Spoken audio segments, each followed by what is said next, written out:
তুমি এখানে? তোমাকে দেখতে আসলাম। যতবারই বিয়ে বা আত্মের কথা জিজ্ঞেস করছি লজ্জা পেয়ে চলে যাচ্ছ। মা জিজ্ঞেস করলো তখন কি অবস্থা, মানে বিয়ে কি করবে না?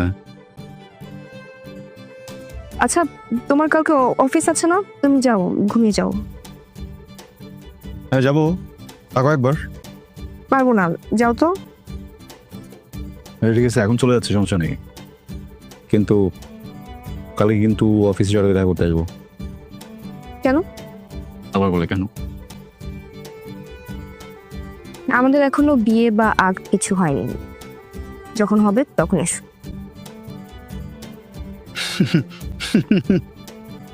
বিয়ে হয়ে গেলে কি তুমি আর বসে থাকতে পারবা? তখন তো এখন থাকবো আমার রুমে।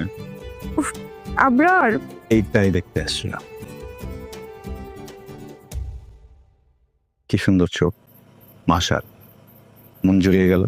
এখন যাই, টাটা।